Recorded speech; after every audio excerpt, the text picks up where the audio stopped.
Hey there, We Can't Wrestle podcast listeners. If you haven't noticed, we have switched our server to Anchor. If you haven't heard about Anchor, it's the easiest way to make a podcast. Let me explain. First of all, it's free. There are creation tools that allow you to record and edit your podcast right from your phone or your computer. Anchor will distribute your podcast for you so it can be heard on Spotify, Apple, and many, many more. You can make money from your podcast with no minimum listenership, and it's everything you need to make a podcast all in one place. So go ahead, download the free Anchor app or go to anchor.fm to get started. Highly recommended by me and everybody else here at the We Can't Wrestle podcast.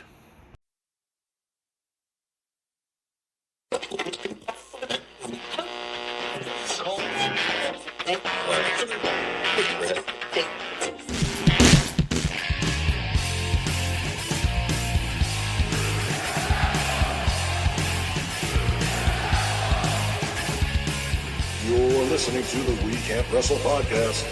Now it's time for our host, Nate Maxson.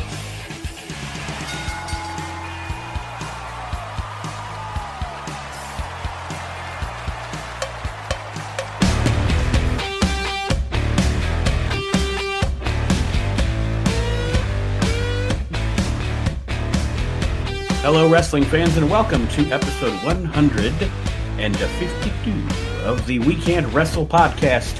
Nate Maxson, your host, here with you, along with my brother Aaron. What's up, ham bones? How's everybody doing out there tonight? We hope you are enjoying your day, your night, whenever you're listening to the show. We hope you had a great Thanksgiving and headed toward Christmas to finally get the stupid holidays over with. But anyway, that being said, I want to let you know this week we are going to be discussing Starcade 1985. It's December, so we are in Starcade season for old school wrestling fans. The Gathering. The Gathering. Actually, there were a few names proposed. Little known information here that I'm going to present to you on the We Can't Wrestle podcast. They ultimately went with The Gathering, you know, because Dusty Rhodes, reach out and touch somebody, baby. Yeah. But we'll get into that. But the other names bantied about for this pay-per-view, Starcade 85, everyone gets to bleed, or Starcade 85, Dusty Finish. But other than that, no, they went with The Gathering for this one. Starcade 85 in living color. Because I wrote color down a lot. Yes. Lots of color in this show. I think sometimes also what people forget, like I've seen goobers in wrestling groups and stuff, you know, because sometimes we talk about there's too many titles in wrestling, and they'll say, oh, look at this NWA pay-per-view. There's like 15 title matches. Yes, but you obviously don't understand how territory wrestling works. Yeah, it was the Gathering.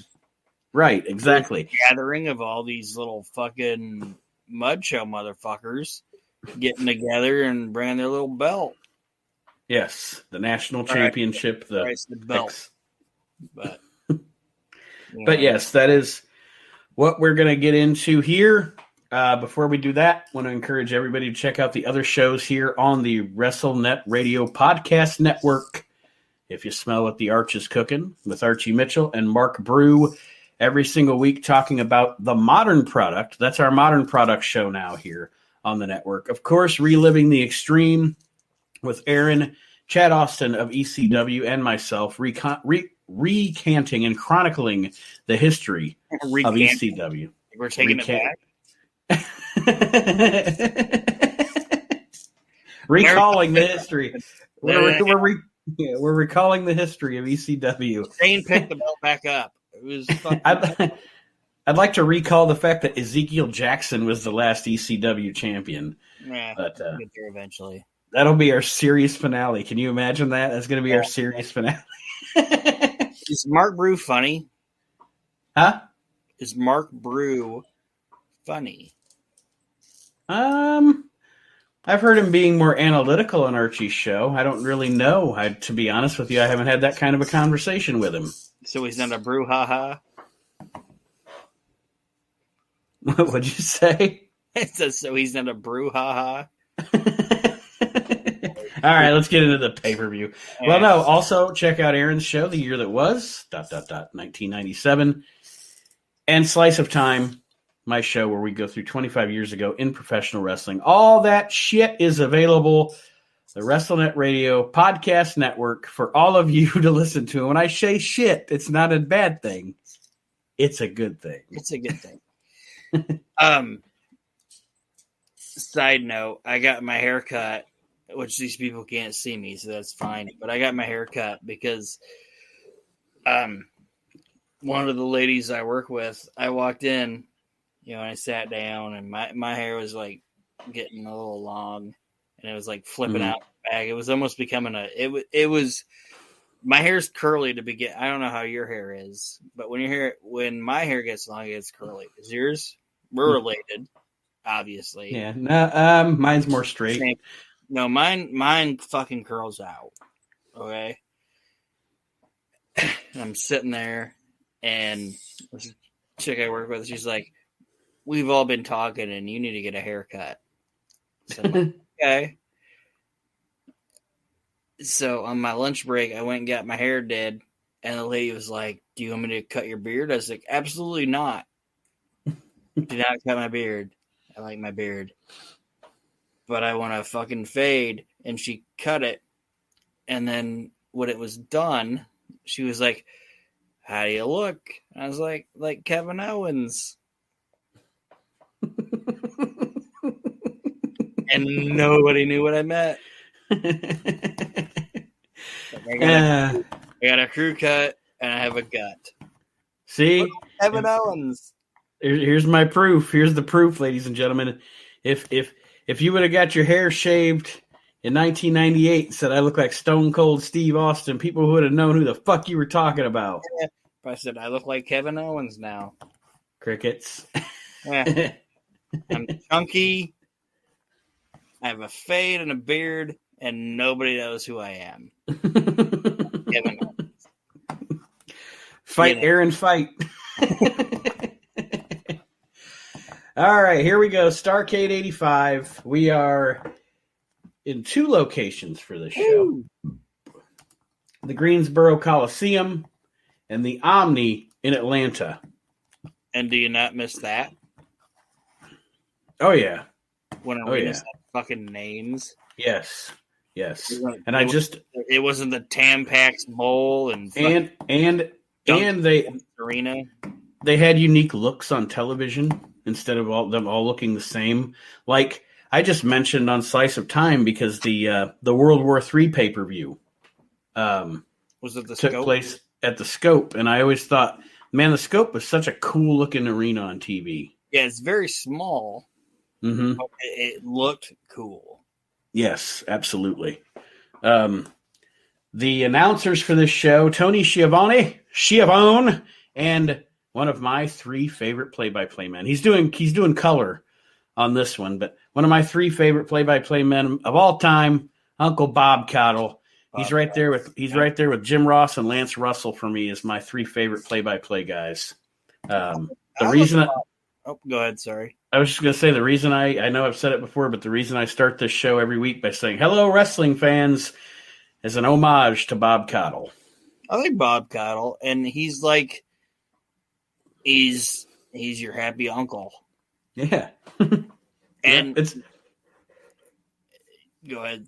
No, I was just going to say I think that's why I like him and Lance both. You feel like that guy is. You're watching the show with him. You know what I mean? Yeah. He's not being pretentious. He's not, and I'm not dogging on Vince McMahon or even Gordon Solie. And I'm not saying I don't like Gordon Solie. And I understand why people from his era do regard him as so good. But I'm going to take Jim Ross, Lance Russell, or Bob Cottle over Gordon Solie, honestly. Yeah. For me personally. And I understand that. And this is going to probably get some heat too, but I don't hate Tony Schiavone. No, Tony was fine. There's a lot of people that fucking hate fucking 80s, 90s Tony Schiavone.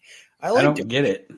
I don't get that at all. I think he's I think he had a good fucking cadence to his commentary.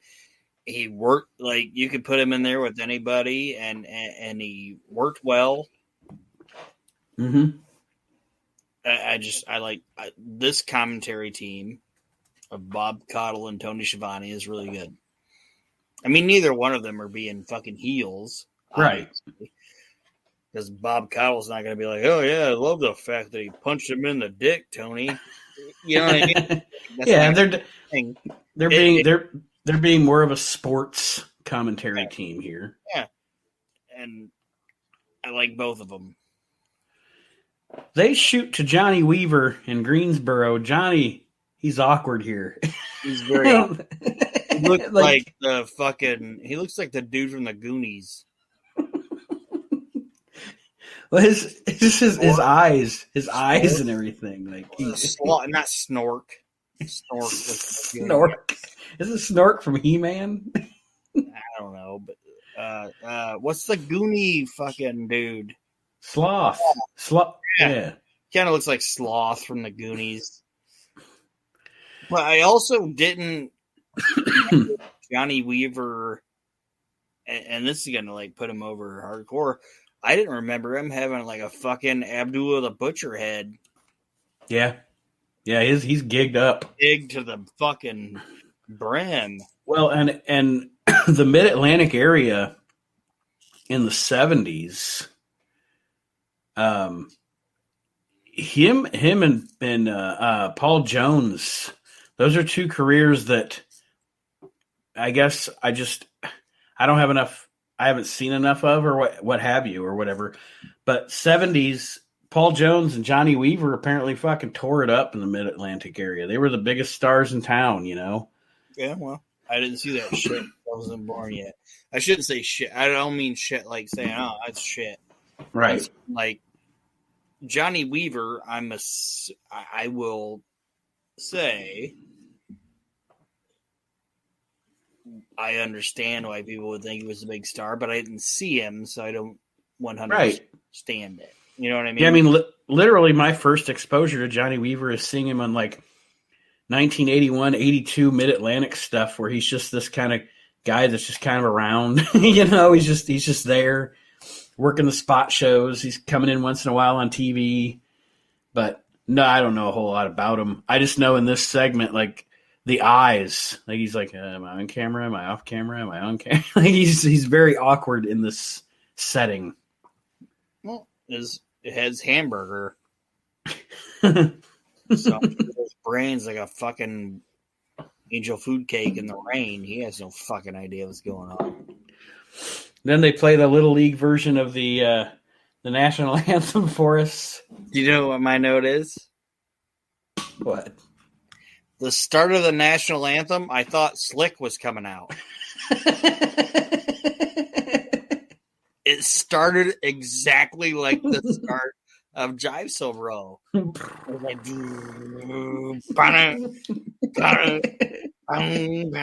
but I was like, when the drums were rolling, I was like, fucking Slick? Was it Starcade 85? I didn't know he managed Corporal or Chef. I didn't fucking know that. But no, it was the start of the national anthem. All the they pan the crowd and watching and was like,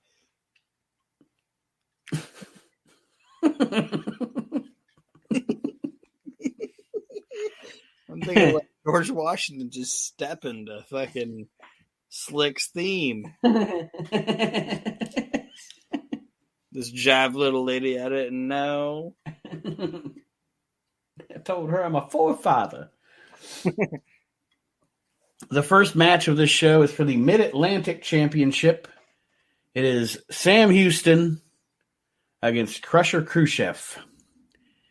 And, of course, Crusher Khrushchev is Barry Darsow / Demolition Axe, or Demolition Smash. And Sam Houston, he's a good wrestler. Yes, in the right setting, Sam Houston is a star. Sam Houston was never going to be a star in the WWF, the Land of Giants. I mean, he gets in there with a lot of those guys, and he looks like a 14-year-old. But and I'm not saying that Crusher Khrushchev looked like a 14-year-old, but what I'm saying is in territory wrestling terms, Sam Houston's a star. He's charismatic. He's got a good look. He's a good little wrestler. Yeah. And that's not disparaging him. I think he's a good little wrestler. That's not disparaging Sam Houston. That's like actually kind of a compliment. Mm-hmm. You know what I mean? It's like, this dude can fucking go. This might be a stupid comparison, but do you know what I compare him to? What's that? If you would look at it as like a WWF aspect, he's fucking Lanny Poffo. Yeah. Like, he's not going to look like a fucking giant compared to these other guys, but he's actually probably a better fucking worker than the guy he's in there with. Mm-hmm. Like, he made fucking Smash look like a fucking champ. I know he wasn't Smash here, but you know what I mean. He made Barry Darsow look fucking fantastic. Barry Darsow is actually, honestly, a fucking good worker too. But he gave Barry Darsow a better match than Barry Darsow deserved, if that makes sense. Yeah, and I actually have written down here, Houston is a good fiery babyface and accentuated Khrushchev as the heel. That's literally what I have written down here. And the match was good standard fare for an opening match. And Khrushchev Oh, sorry. What's that? No, go ahead. The note I had was, any Russian wrestler ever actually Russian? Actually, the trivia the answer to that trivia question is no until 2021. There is a wrestler signed to WWE, and I cannot remember his name, but he is because I saw this a couple of weeks ago. I was like, well, that's a neat little fact. He's literally the first Russian wrestler in the the first wrestler billed from Russia in the United States that's actually Russian. So this guy, I think they've got him starting with WWE UK maybe, or NXT UK. But anyway, he's already released by the time the show is. But yes, you're right. Every Russian in wrestling wasn't from Russia. Not here in the States anyway. And Crusher Khrushchev, fucking Barry Darsow's funny too, because they didn't even attempt. No. He's just a dissenter. He's just a dissenter. Like, just let him talk. And that was actually pretty cool, in my opinion. It's just like him being out there with his fucking Minnesota accent. Like, I love fucking. I love Moscow and vodka. Yeah. WWE kind of stole that later on down the line when they had Rob Conway with La Resistance. Yeah. He was the dissenter hanging out with the Frenchman. Well, Crusher Khrushchev wins this match, but Sam Houston's foot was on the rope undetected by the referee. And Crusher Khrushchev. They did. What's that? That was a cool thing they did, because if you remember in the beginning of the match, not the beginning of the match, but Sam gets his foot on the rope, and the referee continues the match. How do I say it? Khrushchev gets his foot on the rope, and they continue the match, and then Sam gets his foot on the rope, and the ref misses it. Yeah. If you didn't notice that. So that was cool. It's an old school thing, and this match actually entertained me. It was a good match, a good opening match for the show. The next match is Abdullah the Butcher and Manny Fernandez in what they called a Mexican death match. And what makes it a Mexican death match? That's right. There's a sombrero on a pole, ladies and gentlemen. Vince Russo sent in his idea in a little envelope as a child. Like, let's do this. But actually, this is funny. I didn't know this until recently, but I saw a thing with Manny Fernandez. And you know what he said? What's that? He said he claims, and this is a claim from Manny Fernandez. So take it for what it's worth. So take it for what it's worth. Because this guy said that he fucking served in Vietnam and lost a leg or whatever. And he still has both his legs. But anyway, Manny Fernandez claims that this match was supposed to be the main event, the last match of Starcade Atlanta, until Dusty Rhodes walked into the building and saw the crowd and was like, nope, baby. Me and Rick got to go on last. Lots and lots of bullshit detected there from Mr. Fernandez. Yeah. This was exactly what you would expect from these guys. I know you are a bit of a Manny Fernandez fan. I am not. I like Manny Fernandez. Manny Fernandez in the ring. That's also another note that I have. Manny Fernandez in the ring is really fucking good. He fires up. He's technically sound. And I fucking actually, even though he's full of shit, but I love his stories. I love Manny Fernandez. I don't want to marry him or anything, but I fucking enjoy his work, and there's nothing wrong with him in the ring, in my opinion. This match is bloody as hell. Actually, Abby's bleeding before the match even starts. But there's, Abdullah, to win the match, obviously, you have to climb the pole and capture the hat, capture the sombrero, and that's the whole point here. They use a hammer, they use the belt, like a leather belt. I don't remember if Abby brought out the fork or not, or the spike thing, but there's just a set. Go ahead. Sorry. I was just saying they're just essentially cutting each other up and beating the shit out of each other in this matchup. I put in that, like you were saying, I put 90% of this match fucking Manny's working bleeding. I also have in my notes with a question mark, is Paul Jones the best, worst wrestling manager ever? Because there's been some really, really good worst wrestling man. Does that make sense? What I'm saying? Yes. Like worst. This is the best, worst wrestling manager ever. He's the best of the worst. Yeah. like his fucking stable is so goddamn bad. It's fucking enjoyable. They never matched up. People it hate. Was very random. It was very random. Yeah, people hate on Paul Jones as being a manager, but when I watch it, I'm like, his stable is so fucking bad that I fucking like. I love it. What I want to see at some point is I want to go down a Paul Jones as a wrestler rabbit hole.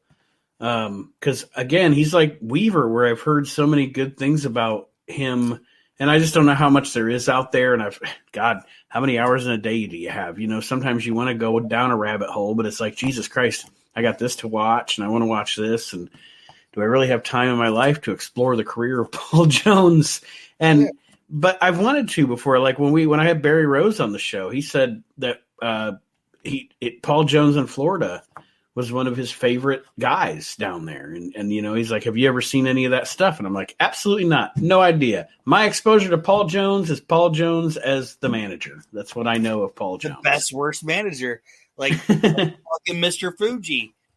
Mr. Fuji is one of the best, worst managers ever. Yes, boy-san. Yes. Yeah, boy-san. He's fucking... unless he's with Morocco, it's a fucking train wreck. Or demolition. Yeah. But that's the way I look at it. It's like, I think it's so bad it's good.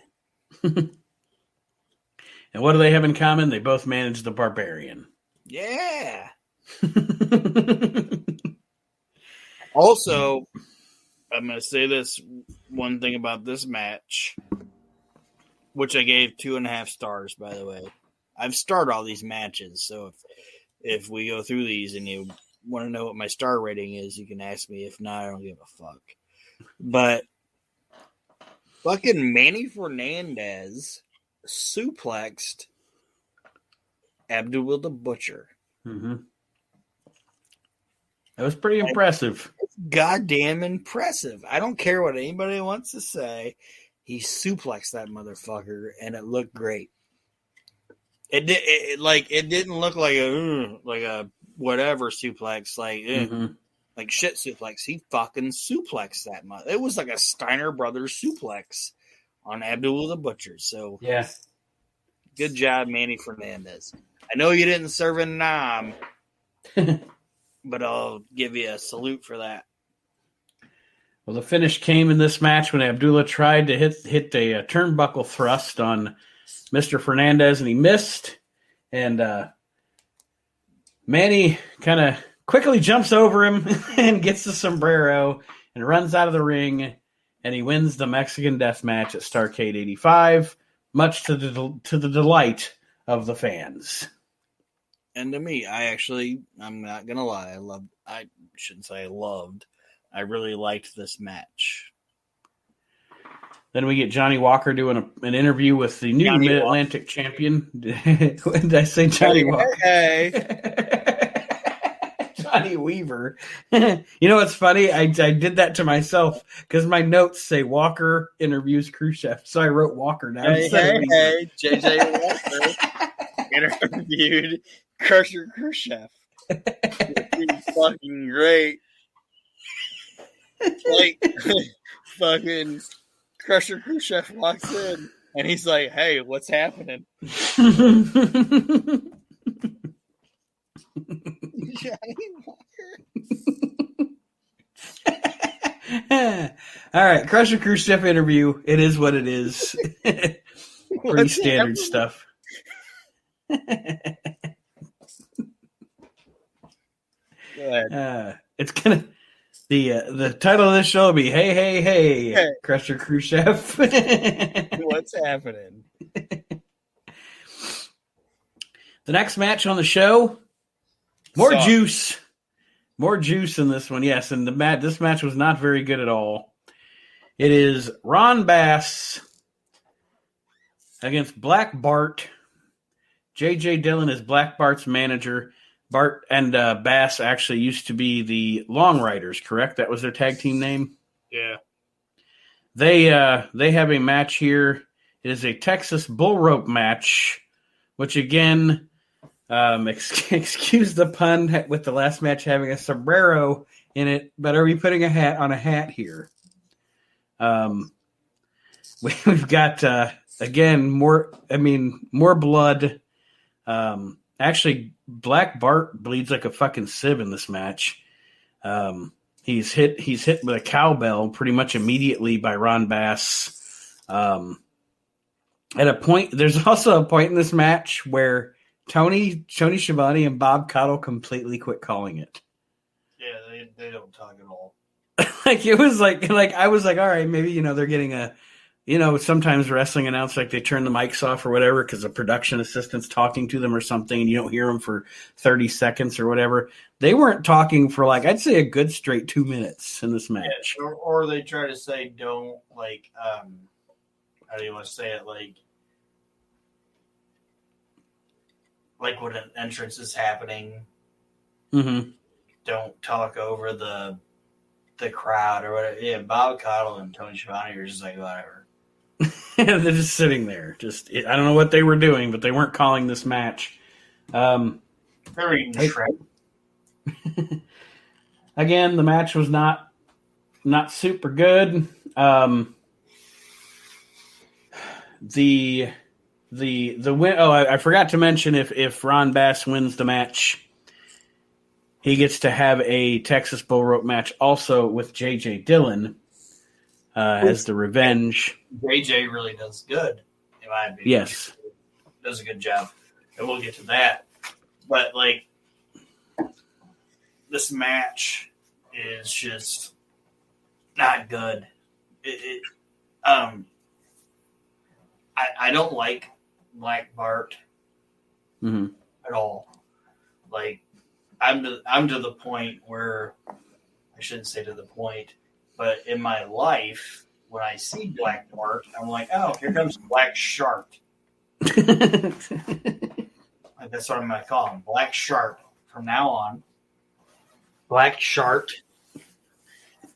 And I actually don't mind Ron Bass, but I don't see any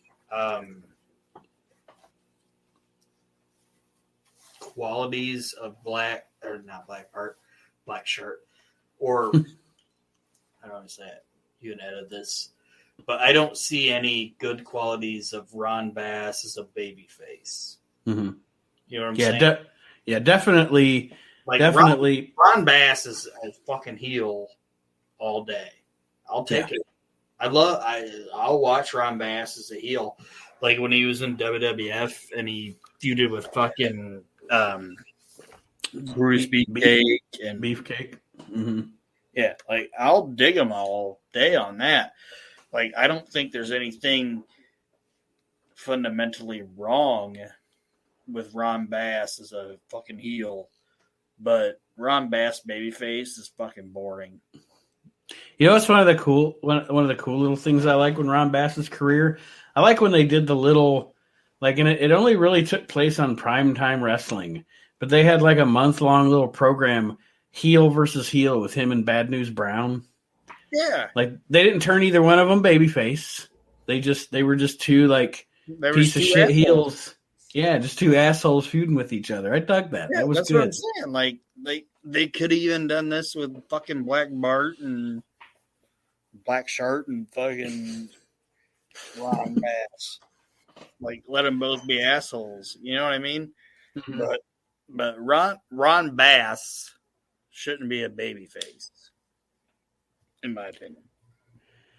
Well, Bass does defeat Black Shark here. I guess we've given him that new namesake, and then that means that he gets the Texas Bull Rope match with J.J. Dillon. Dillon comes in, and like Aaron said, J.J. Dillon pro all the way here. He comes in and attacks Bass, and Bass fights back with the cowbell, but he knocks down the ref. And Black Bart, here's where this thing went wrong to me. The JJ part of everything was fine, and the fact that he got the win, I guess, was fine. Their fucking territory. Yes. The only thing that I thought was silly was this would have been a good opportunity to bring somebody else into Dillon's stable, because the guy that Bass just beat then costs Bass. You know what I mean? Like, yeah. The way that the Bass Black Bart match went down, like this is one of those things where Black Bart should have lost and then just been laying out on the apron so somebody else could come out and help J.J. Dillon win, if that makes sense. Yeah, it does. Like, I don't know who was in the fucking territory at the time. Yeah. But, like, let it be like fucking one-man gang or something. Mm-hmm. Like, I'm sure he probably wasn't around at that time, but you know what I mean. Yeah. I don't know what you're saying. Well, Dillon wins that thing, and then we get to... Sorry. J.J. Dillon is a guy that, as a kid, we grew up, obviously, in the fucking Midwest or whatever, and didn't have NWA TV as much as we did as we got older. I think, like, to me, like, when I was, like, watching videos and shit and didn't have all the content to it, you know, or the context to it, I was like, oh, JJ's like a fucking Bobby Heenan ripoff. Yep, same. But the older I've gotten and the more I've watched shit, I'm like, fucking JJ was great. Like, him and Tully and all that shit, it's like JJ was fucking fantastic. Mm-hmm. There could have been no other... I'm not saying he was as great as Bobby Heenan at all, I was just like, man, that was a different character. I was about to say, there could have been nobody, including Bobby Heenan. And that's not saying, obviously, we've talked at length on this show about how much we love Bobby. There is nobody, including Bobby Heenan, that could have been the manager of the Four Horsemen. Yeah. You know, like Bobby Heenan wouldn't have fit it. As good as I guess I shouldn't say that because Bobby Heenan probably could have fit it. But what I'm saying is J.J. Dillon. You're absolutely right. Don't second guess yourself. Fucking JJ was the best goddamn manager for the fucking Four Horsemen. Mm-hmm. And like even before he became the manager of the Four Horsemen, like when it was like him and Tully, were fucking fantastic together. It's like these guys belong together. Mm-hmm. And he just fucking worked perfect. And like I said, like he was a great man. He was a great manager for Luger too. Yeah. You know, he was almost like J.J. Dillon was, and obviously it's not the same type of personality. They have completely different personalities. But J.J. Dillon as a manager, first of all, he always came off as it was like he was the real quote unquote manager. Secondly, he was almost the advocate before Paul Heyman was the advocate. Yeah. You know? Yeah, like he's not, I don't want to say it, like, how do I talk about with JJ? Like, I understand the advocate thing, but like my thing also with JJ was that JJ Dillon, even though Bobby was a wrestler, and we all know he was, and he can take bumps and all that shit, you look at it back now. But JJ was great because you could understand, like, almost believe that if this guy was in a fight, he might actually be able to kind of do something. Hold his own, yeah. Yeah. But that's my opinion on JJ. Well, he wins this deal with Ron Bass. The next thing is it's god awful. I hate the next segment. I am a huge Barbarian fan, folks. I am. But this deal, it's him and Superstar Billy Graham. It starts out in an arm wrestling match, and honestly, Barbarian's very young at this point. And as big of a fan of his as I am, this whole thing, it starts as an arm wrestling match. Of course, you get your standard the heel headbutts the baby face when he wins or whatever with a arm wrestling match. And then they start the match itself with, of course, Billy Graham's pleading. I don't know. Paul Jones is involved because he's the manager of the Barbarian. I was only like, to be honest, I was half paying attention to this because it lost my interest during the arm wrestling part. Well, it should have, because Superstar Billy Graham is a walking piece of shit. I hate him. Like,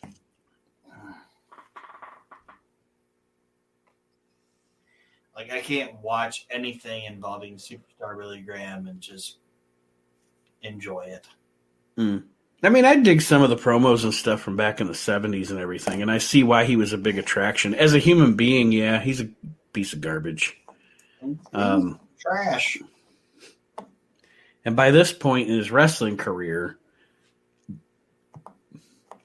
he's just very bloated and immobile and not good. Like I said, I won't go to the extent of Aaron where I say I can't watch anything he ever did. I enjoy his stuff he did with Dusty Rhodes in the WWF or WWF. I liked I like his old time promos from back then during his reign as champion and et cetera, et cetera. So I'll give the devil his due there. But I mean, he definitely wasn't bringing a goddamn thing to the plate at this show.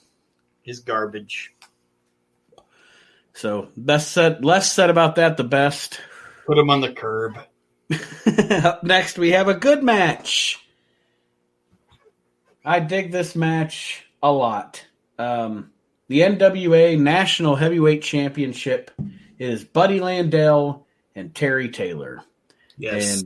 And a good touch to this, because J.J. Dillon is also Buddy Landell's manager at this time, but he shows up late to the match because he's got to get his little bandage around his head.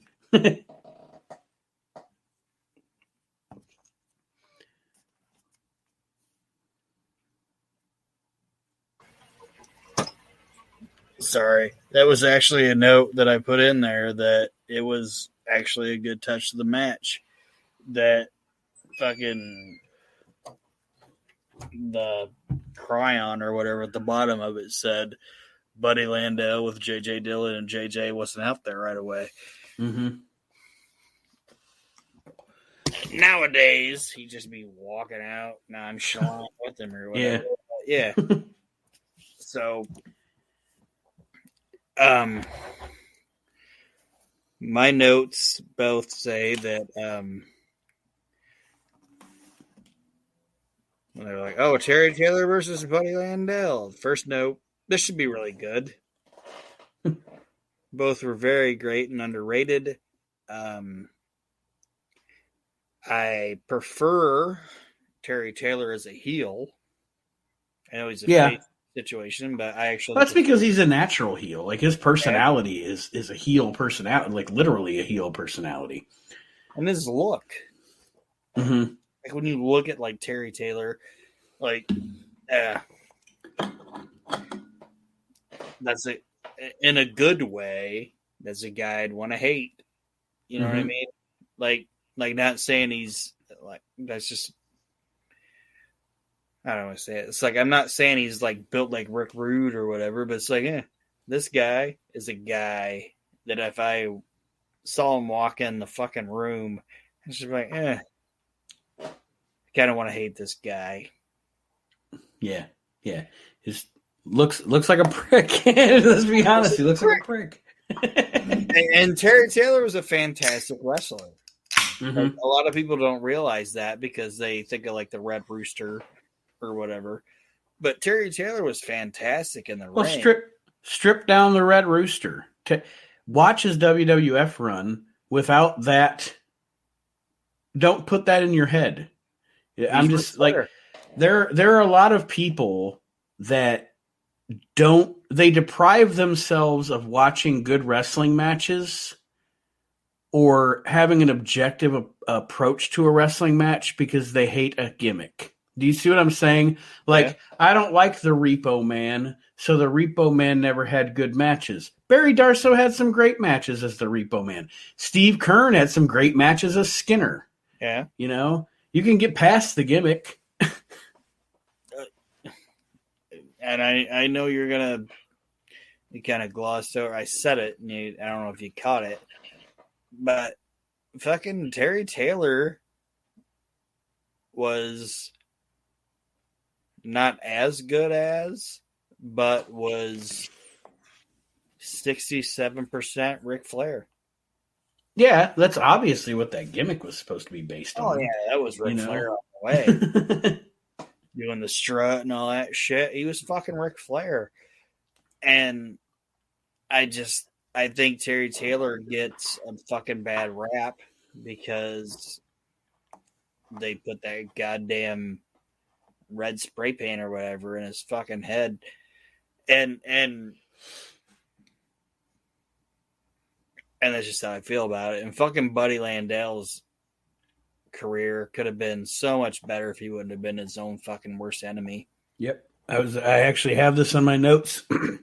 Buddy could have been so much more if he would have got out of his own way. That those stories have been chronicled, and we know all that, but what a fucking piece of talent. Landell goes over in this match when Terry Taylor attempts a superplex. James J. Dillon trips him, and Landell falls on top of Terry Taylor and gets the victory in the National Heavyweight Championship. Yes. So, good for you, buddy.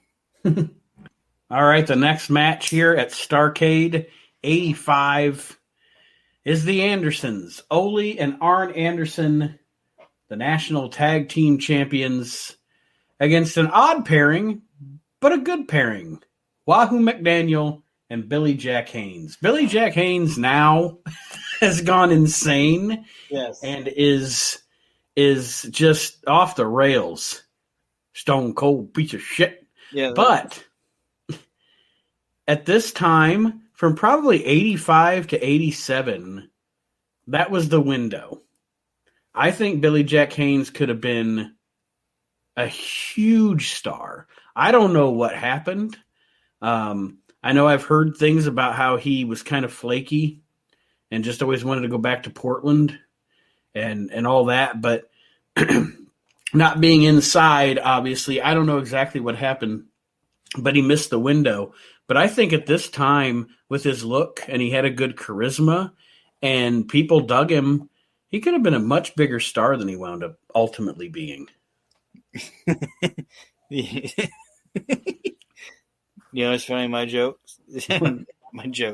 My notes. What's that? Your notes got jokes? Kinda. Fans dug him, but I really don't see anything at all in Billy Jack Haynes. I guess we disagree. Also in my notes is that Ole Anderson had cool fucking boots. I love his fucking boots, man. Those brown boots with the white fucking diagonal stripes on them. Those are cool fucking boots. Yeah. But fucking Billy Jack is trash. All right, we're just going to agree to disagree on Billy Jack. I liked this match. I like the match. I thought the parties all worked well together. Obviously, Wahoo's going to beat slap the shit out of somebody. And him and Ole, two old school workers, and Arn coming up. And like has been previously stated, I think Billy Jack was good here. Aaron probably thinks he was garbage, but no, he sucked dick. He was terrible. I think this match overall was good. Then the heels go over here. The Minnesota Wrecking Crew beat Wahoo and Billy Jack Haynes. I don't have a lot of notes on it, just that I liked the match and that Wahoo. I put Wahoo was chopping overtime here. He was getting the chops in, and I only have one thing to say. Now, I'm going to get in shape because I got one last fight. You versus me. You beat women real good. You're a woman beater. You punk-ass woman beater. You're a woman beater. I don't like woman beaters, asshole. Dana White let it happen and made the best man win. Steve Austin, stone cold piece of shit. You're not getting away with it. You're not beating a woman up on my watch. I'll knock your ass out. Steve Austin, you punk-ass woman beater. Dana White, I know Vince, you're too chicken shit to take the fight. You're a mark. It's all work to you. Stone cold Steve Austin. Pussy! You can beat up a woman, but you can't beat up Billy Jack Haynes. You, everybody here might think I'm insane. Guy, what's his name? Stone cold Steve Austin? Isn't he a woman beater? It's all work. Caesar said the same thing, didn't he, Vince? He went on me, but now I'm challenging you to a UFC fight, 1 minute round to a finish. You're not getting away with it. You get it? You're not getting away with it. You're not beating a woman up on my watch. What goes around, comes around, Vince. It's happening right now. And the same with you, too. Stone Cold Steve Austin. Billy Jack Haynes versus Stone Cold Steve Austin in a UFC fight. No, I'm talking to shoot. What's the answer, Stone Cold? What's the answer? It won't stop. You have enough balls to say yes. Wait a minute, Stone Cold, baby. You're a girl. Who knows? I never see you in the shower. Because Billy Jack Haynes said so. Hey, Stone Cold piece of shit. Yeah, best promo of the night. All right. Stone cold piece of shit.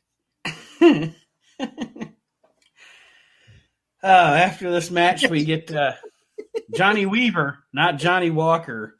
Yeah, hey. With J.J. Dillon and Buddy Landell. And I just wrote down standard promo here. The next match, I don't think we have to elaborate on too much because it's been, well, I'm just saying we've talked about it before on the show. It's been elaborated on a bajillion times by a bajillion people, but it is Tully Blanchard and Magnum TA for the U.S. title in an I Quit match. And it's one of the classic matches of all time. I will say that. I shouldn't say. I'm not going to talk too much about it. It is more than one of the most classic matches of all time. In my opinion. In my opinion, this is one of my favorite matches in the history of professional wrestling. What I wrote down, I'm going to let you elaborate, because what I wrote down is for professional wrestling, this is one of the top 10 most real feeling pro wrestling matches, if that makes sense. That's what I'm saying. Like, this fucking match and the build to it, and as I got older, I got to watch the actual. Like, as a kid, I watched the match. I'm gonna say the first time I actually saw this match is in its fucking entirety. Okay, there was a VHS tape that I bought. I shouldn't even say I bought. Mom probably bought for me at a fucking Music Land or whatever. And it was like greatest matches of Starcade. Mm-hmm. Okay? And this was on there. And I watched it over and fucking over and over. And I'm like, this is one of the best goddamn matches I've ever seen in my entire life. And then the older I got, I finally got to see all the shit that built up to it. And I'm like, this is not only one of the greatest fucking matches I've ever seen in my life, this is one of the greatest stories ever told in wrestling. Fucking Magnum TA versus Tully Blanchard is one of the most natural goddamn feuds that you could ever have in wrestling. Mm-hmm. And locking these two guys in a fucking cage and having it be this I Quit stipulation is fantastic. And the ending of it's the ending of this match, and you can tell me if I'm a fucking asshole or whatever. You can tell me, fine, I'll say okay, whatever. But to me, the ending of this match is as good as Brett and Austin. Yeah, I mean it's up there. I mean, and everything's subjective. So I mean, I would give the nod to Brett and Austin, but I can absolutely see where you're coming from. Well, no, I'm saying Brett and Austin was better, but this is just as fucking good. Mm-hmm. Mm-hmm. Like the fucking chair breaking and now it's a spike, and neither one of these guys fucking knew that was gonna happen, and Tully at first being like, oh, I got this wooden chair now, I'm gonna fucking stab him, and it backfires, and now it's on him, and Tully doesn't even say I quit. He just goes, yes. Yeah. So later on, he can say, I didn't say I quit. Right.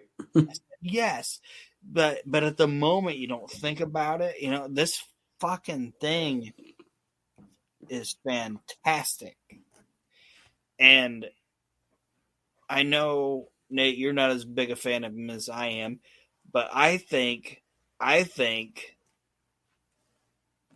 Magnum TA would have not been the WWF champion, but I think Magnum TA, if that shit wouldn't have happened to him, I think Magnum TA at some point, especially when Dusty left and went over there, I think Magnum TA probably would have been at least the WWF Intercontinental Champion.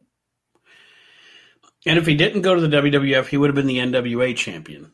He would have definitely been the NWA champion. But what I'm saying is, like, when Dusty went, and did polka dot shit, Maggie probably would have went with him. And I think Magnum TA would have been like at that level of being like the Intercontinental Champion.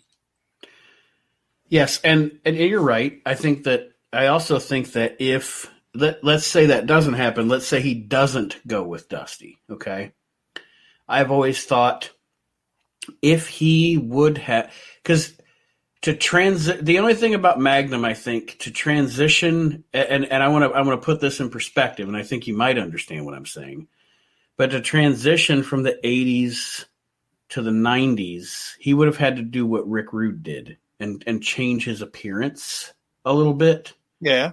And change change a little bit about his demeanor and update himself like Rick Rude did. But what I'm saying is, I'll get to my ultimate point here. If Magnum TA stays, if he stays healthy, doesn't have the accident, and he stays and doesn't go to the WWF, I don't think Sting happens. At least at the level that he did. Probably not. I don't understand. You know what I'm saying? Like Sting kind of filled a void there.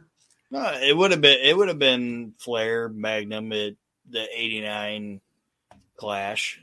I understand that, but I'm just saying that, man. Imagine Magnum TA versus Kurt Hennig, watching him in this match, and the fucking charisma, and the look, and the build of that motherfucker, and Vince McMahon looking at him. Yeah. It's just being like, fuck it. Let's fucking strap the rocket to him. Strap a rocket to that motherfucker. he's gonna be a star. Like it would have been how do I want to say it? And this might be I know we got a couple other things to talk about, but it would have been Kerry Von Erich without the problems. Mm-hmm. You know what I'm saying? Yeah. Like, it would have been exactly what he wanted to do with Kerry Von Erich when he got him, but not because Magnum doesn't have fucking pill problems and drug problems and shit. Like, nothing that happened to Magnum TA was anything other than his fucking yeah. Magnum wouldn't be bringing any baggage in with him. Yeah, he would have been a perfectly controlled citizen in that situation. Mm-hmm. I think if Vince McMahon would have got his grasp on the fucking Magnum TA, it'd be a totally different fucking story. Totally different fucking story. Agreed. And Tully is and I know I'm a bigger fan of Tully Blanchard than you are, but Tully Blanchard is the perfect just little shit that you want to see get his ass kicked. Mm-hmm. Like, out of all the Horsemen, like when you watch all the Horsemen, Arn, badass. You know what I mean? Like, that guy could kick your ass. Ollie, he can kick your ass. Ric Flair, ladies' man. Who's not going to like Ric Flair? And can also go out there and go an hour in the ring with you. Yeah, he's out there getting all the poon, and he's fucking happy, and it's a cool. Who wouldn't want to hang out with Ric Flair? Tully Blanchard, asshole. You know what I mean? He's the prick of the group. So you want to see this guy get his fucking ass kicked. This match is not very long. And it's not like Ricky Steamboat versus Ric Flair, but this fucking match to me is one of the most realistic and best fucking formulated matches I've ever seen in my life. I fucking love it. It is fantastic. I wrote down, to me, this is a 4-star fucking match. Fucking love it. And probably the best match on the card. It's not probably. It is. There's another match that I dig on here, but it's for different reasons. The next match has Jim Cornette and the Midnight Express with a 20-pound anchor tied to their heels. Okay, so we got Jimmy Valiant. He's trash. The Boogie Woogie Man. And this, I've always been like totally, I don't understand this Miss Atlanta Lively thing with Ronnie Garvin.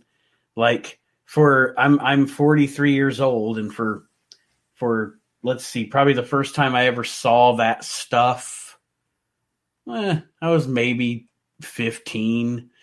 So for almost 30 years, I've been completely disgusted and appalled by. I don't know. I'm not a big. As I have gotten older, being honest, I know I used to like totally shit on Ronnie Garvin. As I've gotten older, as I've grown, and I've watched like stuff from, say, well, like his stuff in Smoky Mountain, or some of his stuff in Toronto or up in Canada and stuff like that before the I'm still not a fan of Jim Crockett Ronnie Garvin, the Jim Crockett era Ronnie Garvin, but I don't disdain him like I used to. However, this whole thing is just, I don't know.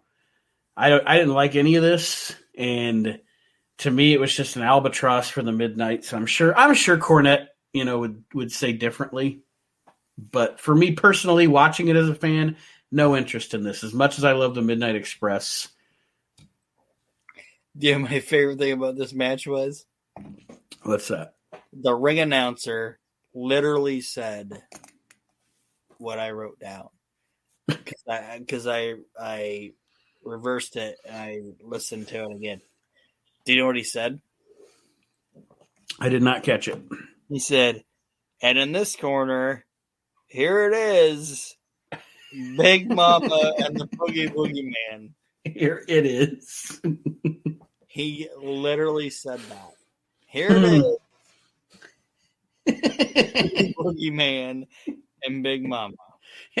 And as I have on my notes here, with Valiant and Garvin teaming together, this might be the Maxson brothers' least favorite tag team ever. I hate the Boogie Woogie Man.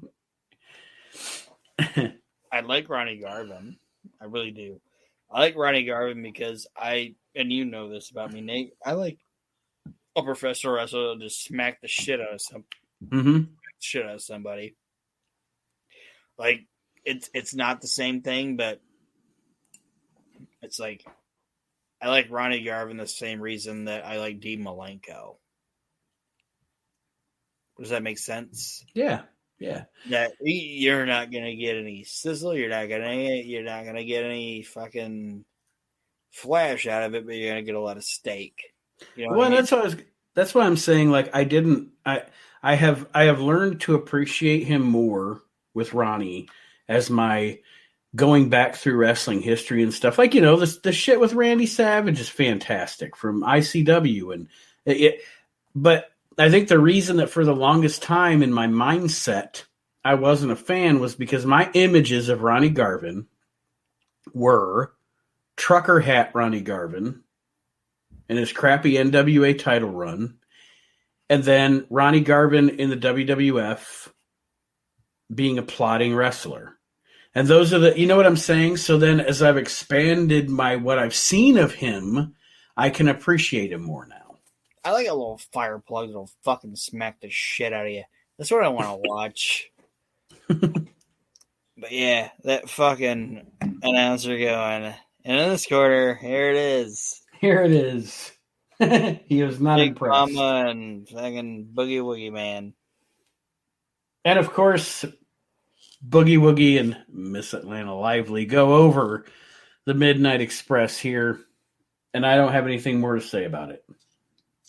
Jim Cornette gets stripped down to his boxers. He does. Yeah.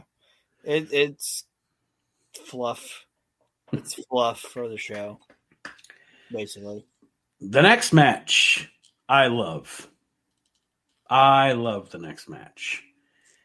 It is, let me tell you something. I'll tell you. The this is a perfect tag team match to me. This is two big brooding heels and two good-looking baby faces with, I mean, is there a tag team that ever had more natural charisma and a better connection with the fans than the RNR Express? Nope. And that's in my notes. It says the RNR fucking over. Mm-hmm. And it's O capitalized, V capitalized, E capitalized, R capitalized, and a bunch of exclamation points at the end of it. Yeah, and it also says that these are my most favorite Russians. Because we talked about it earlier. Mm-hmm. Are any of the Russians really Russian? I don't know. But I completely believed that these two guys were actually fucking Russian. Even though neither one of them weren't. One was from Minnetonka. And the other one was from Canada. It was from fucking Canada. It is the Rock. Oh, sorry. I didn't say the actual match. It's the Russians. Ivan and Nikita Koloff for the NWA Tag Team titles against the Rock and Roll Express. And let me say something here real quick. I am not a big fan of Nikita Koloff as a singles wrestler, but I love Nikita Koloff in this tag team with Ivan. Yeah, that's what I'm saying. They were great together. Mm-hmm. And this match is super. It's funny because when it must be during the cage match that the Rock and Rolls have with the Andersons. When what's his name, Tom Miller says, "Let's get ready to boogie," because I thought that was this match. Really, they have that cage match. He's like, "Let's get ready to boogie, the Rock and Roll Express." Yeah, I almost wanted to write it down, but it didn't happen. I think that's the next Starcade. They have a cage match with the Andersons, I believe. Yeah. But anyway, this match is great. It's like I said, this is what a great heel versus babyface tag team wrestling match is. It almost looks like the Rock and Rolls aren't going to win. Obviously, Ricky Morton sells like a goddamn artist. Everything about this match is good. I have nothing bad to say about it. It's fantastic. The RNR go over, obviously, and win the titles, but they go over the way that team should go over those Russians by luck, And that's in my notes. Well, not in my notes, but in one of my notes is, what did fucking Uncle Ivan do to the WWF? Yeah, no shit. He's not in the Hall of Fame. He's not in the fucking Hall of Fame. I looked it up because I wanted to make sure they didn't put him in as like a legacy person or whatever. Mm-hmm. And if they did, I'm sorry, but I didn't see it. No, he is absolutely not in the WWE Hall of Fame. They don't fucking mention him. They don't do anything about that guy at all. And fucking Ivan Koloff was a fantastic fucking worker. Okay? I'm saying it. He was a fucking great worker. Mm-hmm. He bumped great. I've never seen him do anything in the ring that I was like, oh, that guy fucking sucked. Right. You know what I mean? Like I'm not knocking any of the people I'm about to mention, but like I've watched shit from like the 70s with like Killer Kowalski or whatever. I'm just like, I don't see it. Mm-hmm. And I'm not knocking the people that enjoyed it because that was what they enjoyed at that time. But like when I watched like Killer Kowalski, it's like I understand that he was over at that time and people dug him. But then when I watch him, I'm just like, whatever. But fucking Ivan's in there in fucking 1987 or 85 that we're talking about. Fucking working with goddamn Robert Gibson and Ricky Morton and keeping up. Like, why is this? What the fuck did this guy do? They don't fucking acknowledge him. You know what else is another thing about I don't know. Lesnar. That's in my notes. He's the Brock Lesnar of his fucking time. And you know what's Brock Lesnar of his time? he fucking put down Bruno, and nobody knew what the fuck to do. Yeah, it's the equivalent of me and you sitting on a goddamn sectional, which we were doing when Brock beat Taker, and both of us being double-digit human beings looking at each other and going, I don't know what the fuck we're supposed to do right now. Yeah, I don't know. My wrestling universe just ended. We just turn off the fucking PlayStation. Where do we go from here? Yeah. Okay. Fucking Ivan did that to Bruno. Mm-hmm. And Bruno's in the Hall of Fame, and he should be. But Ivan Koloff is just out in the fucking ether. I don't fucking understand it. I really don't. What did he fucking do? Don't know. Randy Savage is in. Yeah. and that's the guy they always say. Vince McMahon didn't want to hear that name. He's never going in the Hall of Fame. But I don't know what the fuck Ivan did. I don't understand it. Sorry. Doesn't make any sense. That's all right. But like I said, the Rock and Rolls go over here with a roll-up by Robert Gibson. And they win the NWA Tag Team Championships. And then magic happens. I'm just saying. Like I said, Nate, you were talking about Ronnie Garvin, about how great he was. Or not how great you didn't think how great he was. But the older you got and the more you watched him, you were like, oh, this guy was good. That's kind of how I am with Ivan.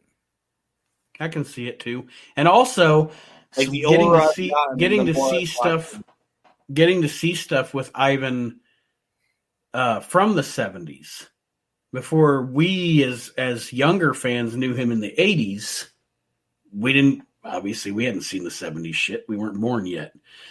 But also looking at stuff from him from like 72, 73, 75, whatever. You know what else is what do I say? He's fucking scary looking. Yeah, like that's what I'm saying. Like by the time we got to see him, he was older. You know, he just looked like this. You know, and not to say he didn't look cool, but he was this grizzled old Russian dude as far as we knew. But you look at him like when he beat Bruno. Had a big fucking head, and he's fucking thick, and he's scary looking. Like the older I've gotten, and the more I've been able to watch him, the more I've appreciated fucking Ivan Koloff. And Ivan Koloff should be in the goddamn Hall of Fame. The next match before it happens, magic happens. Did you notice that? I think obviously this version of Starcade is like the Turner home video cassette version or whatever.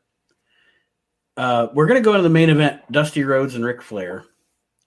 But it was just funny to me on this video because like they show the cage is around the ring, and Robert Gibson's just laying in the ring all bloodied and shit, and like the attendants are around him and everything. And then it goes black, and then it comes back up, and he's gone. And I mean, I know it was an editing thing. Mentioned there's going to be an intermission. I know, but you know what I'm saying, though? It's funny on the video. Taker took him away. Yeah. The next match is the main event. It is Dusty Rhodes and Ric Flair for the NWA World Heavyweight Championship. And what I wrote down here is obviously fun to watch, all the spots you remember. And this is the most important thing to me about this match isn't the match, it's the build. the build to this match has some of the most memorable things to happen and the most memorable promos of all time. Yeah. And I agree with that. In my notes, I mean, if you want to talk about the interviews or whatever, you can. That's fine. Well, I was just going to say, I mean, this spurned, folks, the Hard Times promo from Dusty Rhodes, which is one of the classic promos of all time. Yeah. And just so many great promos from Flair. And this really, would you say, and I know there were, I mean, obviously the Ric Flair gimmick goes back a few years before this, but wouldn't you say that this feud is what established the styling, profiling, jet flying, limousine riding Ric Flair? Well, I was going to say this about this pay-per-view. This pay-per-view is the pay-per-view that establishes what people our age understand about, or not understand about, but love about the NWA. Because this is the last big thing before the Horsemen. Yeah. You know what I mean? Like, this is pre-Horseman. There's no Horseman right here. Right. Ole and Arn are their own thing, and JJ's doing his. This is the, how do I want to say it? It's the, like, do you know how you talk about, like, with WWF, WrestleMania 1? You know what I mean? So then you got WrestleMania 1, and then there's the rest of the history of the WWF, and that's what everybody talks about. Right. That's our age. This is basically the WrestleMania 1 of the NWA. Mm-hmm. But yeah, you're right. This is that moment for the NWA for the 80s. For the 80s. Yeah. And it's funny because 85, I mean, you think about it, that's when WrestleMania 1 was also. So this is like a watershed year for, I guess you'd say, our generation of wrestling fans. Yeah.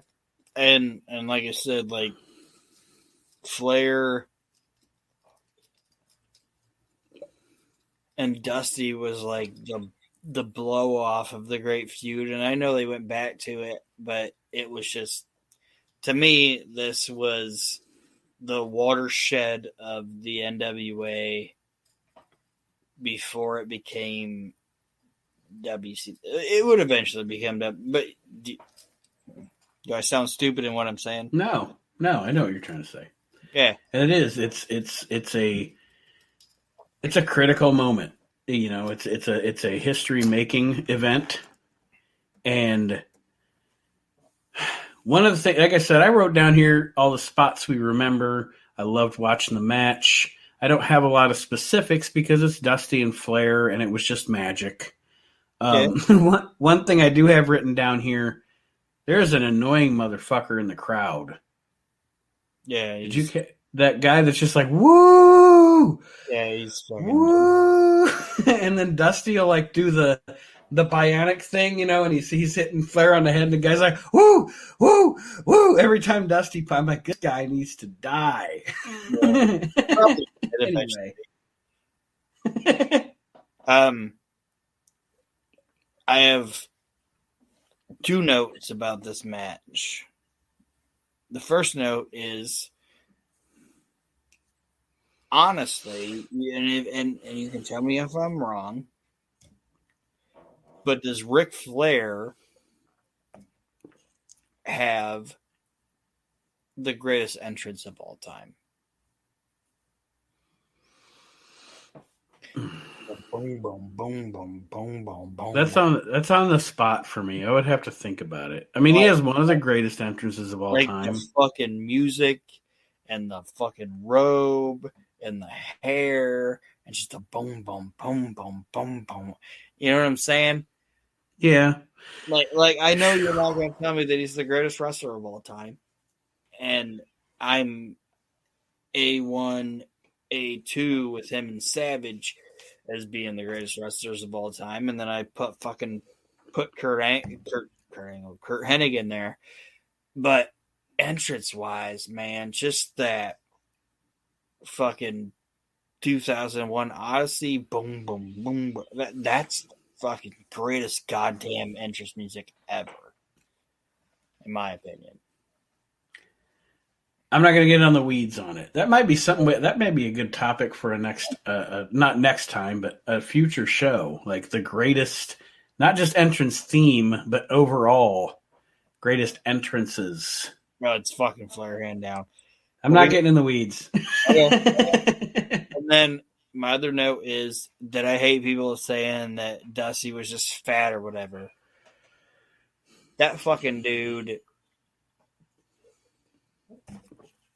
like he could go in there and fucking work with anybody. Yep, he was one of those guys. He was fat. I'm not gonna say he wasn't fat. No, but he was a natural though. But I think sometimes like, oh, Dusty Rhodes fat motherfucker. No, that dude went in there with fucking Ric Flair and Harley Race and all kinds of other motherfuckers. Dusty gets a lot of credit for being the personality that he was, but Dusty doesn't get a lot of credit for being the fucking athlete that he was, in my opinion. Yeah. I mean, he is. I am in no way, shape, or form, folks, comparing the two guys, or maybe I am in a way, but to me, it's a very similar thing you could say about Yokozuna, you know. And Dusty wasn't 500 pounds like Rodney, but what I'm saying is, yeah, sure, yeah, okay. You look at him as, you know, his appearance, and he looks out of shape. But from 1992 until, what would you say, at least 1994, Yokozuna, for his size, I'd give him 95. Okay. You put him in the ring with Bret Hart. You put him in the ring with fucking give me a name. You know, it doesn't matter. You put him in the ring with a great technician or a guy that works a fast pace, and Yokozuna's going to stick with him and hang with him, and you're going to be insanely impressed by that. You know, like, Jesus Christ, look at this big motherfucker go. And Dusty, like you said, with not putting him with Yoko, like Dusty wasn't anywhere near Yoko's size, right? I don't want to say fat, but nowhere as near as husky as Yokozuna. But I'm just saying, like Dusty Rhodes got in there with guys like Ric Flair and Harley and all of them, and fucking hung. You know what I mean? Mm-hmm. Mm-hmm. And I'm a bigger Ric Flair fan than I'm a Dusty Rhodes fan, but I that's just my thing about Dusty is I don't think he gets enough credit. I know he gets credit. Like, oh, everybody's like, oh, the Dusty Boot, and they have the Dusty Challenge and the Dusty Tournament and all that shit. But I don't think Dusty Rhodes, the wrestler, gets enough credit.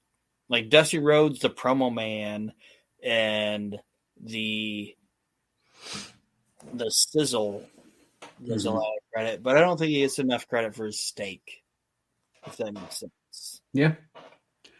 When he wasn't being selfish, he was as good as anybody. Yep.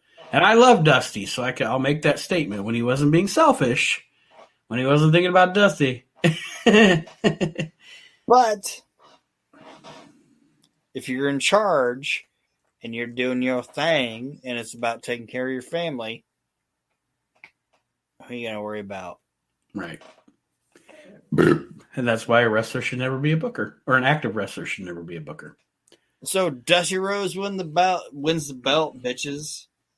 In a Dusty finish. Yeah, well, he gets a small package and he's the new champion. And then he parties with Pez Watley, the Italian Stallion, Billy Jack Haynes, and then Manny Fernandez. Yes. And after Starcade, as we all know, Dusty does not get to remain the NWA champion. Like I said, this is a Dusty finish. Another referee comes in because Arn Anderson and Ole Anderson interfere after Tommy Young goes down. Another referee comes in and counts the 3 for Mr. Rhodes. And then subsequently, the title is given back to Ric Flair, hence the Dusty finish I alluded to earlier. But regardless of that, I will say in parting for this week's show, Starcade 85, if you got a 5-star base, I guess you'd say, I'd give this pay-per-view 4 stars. 4 Jeff Farmer Yeps. I would give it 4 Jeff Farm Yeps. Plus a rip.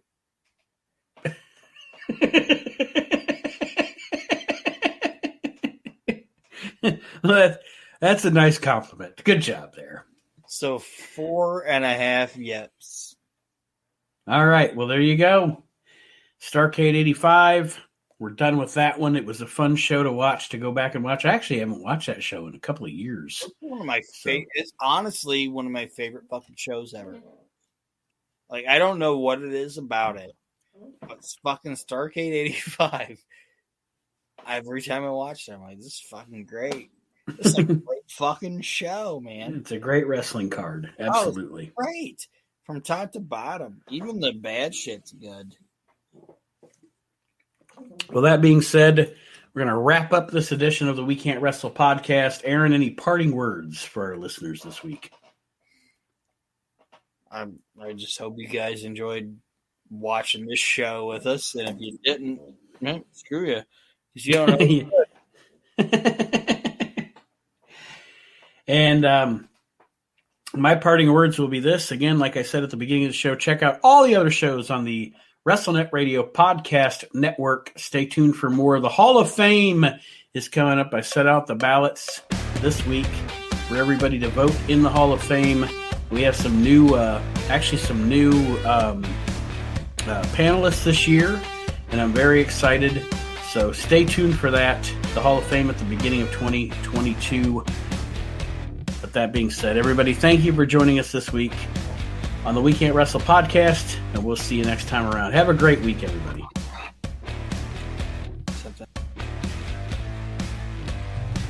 The We Can't Wrestle podcast is a production of Maxson Out Media. All rights reserved.